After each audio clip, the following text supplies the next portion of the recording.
Hello guys, here is another video for you. So आज हम बात करेंगे कोलरैश लॉ की बात करेंगे, chapter number 3 electrochemistry 12th class. ठीक है, और ये पीएमटी और नीट के लिए भी ज़रूरी है, बहुत ज़्यादा टॉपिक। तो हम बात कर रहे हैं कि भाई कोलरैश लॉ होता क्या है। ठीक है, तो कोलरैश लॉ से पढ़ने से पहले आपको पता होना चाहिए स्ट्रॉन्ग इलेक्ट्रोलाइट क्या होता है और वीक इलेक्ट्रोलाइट क्या होता है। स्ट्रॉन्ग इलेक्ट्रोलाइट वो इलेक्ट्रोलाइट होते हैं जो अपने आयंस को कम्प्लीटली डिसोशिएटेड कर देते हैं, और वीक इलेक्ट्रोलाइट वो होता है जो अपने आयंस को कम्प्लीटली डिसोशिएटेड नहीं कर पाते हैं। ठीक है, तो आज हम बात कर लेते हैं कि भाई कोलरैश लॉ की क्या बोला उसने।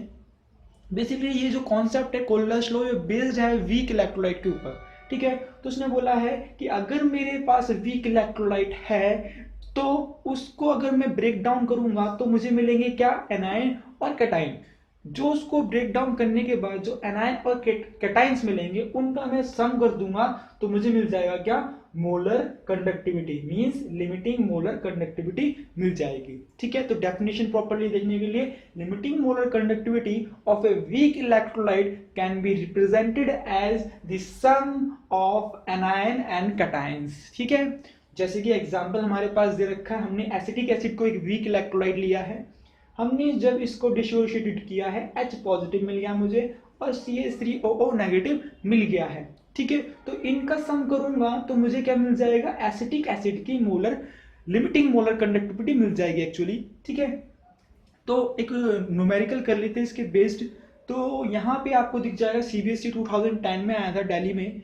ठीक है, तो यहाँ पे लिखा है क्वेश्चन, कैलकुलेट करना है मुझे limiting molar conductivity of acetic acid. कुछ डेटा गिवन है यहाँ पे, आप देख सकते हैं कि HCl का डेटा गिवन है यहाँ पे, NaCl का डेटा गिवन है और CH3CONa का डेटा भी यहाँ पे गिवन है। हमें करना क्या है, हमें पता है कि लिमिटिंग मोलर कंडक्टिविटी क्या होती है, हमें पता है कोलरैश लॉ क्या होता है।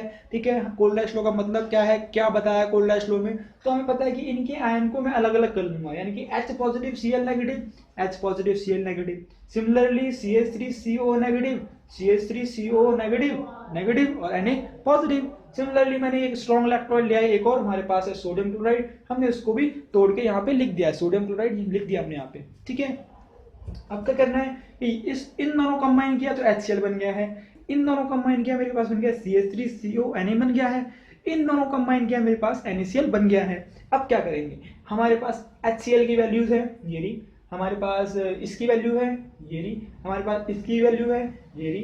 तो हम क्या करेंगे, हम वैल्यू को पुट करते जाएंगे। ठीक है, जैसे कि NaCl के लिए 126 है तो 126 पुट कर दिया, हमारे पास CH3CONa की वैल्यू है हमने यहाँ पुट कर दिया है, ऐसे हमारे पास HCl की वैल्यू है हमने यहाँ पे पुट कर दी है। अब जब इनका सम करोगे, नेगेटिव करोगे, तो हमारे पास जो आंसर आएगा वो आएगा मेरे पास 391 साइमन सेंटीमीटर मोल इनवर्स। ठीक है, तो ये क्या है साइमन सेंटीमीटर मोल इनवर्स, ये 391 क्या है, ये 391 जो है वो क्या है, हमारे पास लैम्डा m0 है जो है एसिटिक एसिड का। एसिटिक एसिड की लिमिटिंग मोलर कंडक्टिविटी कितनी आई है, 391 साइमन सेंटीमीटर मोल इनवर्स। ठीक है, thank you for watching, please don't forget to subscribe my channel.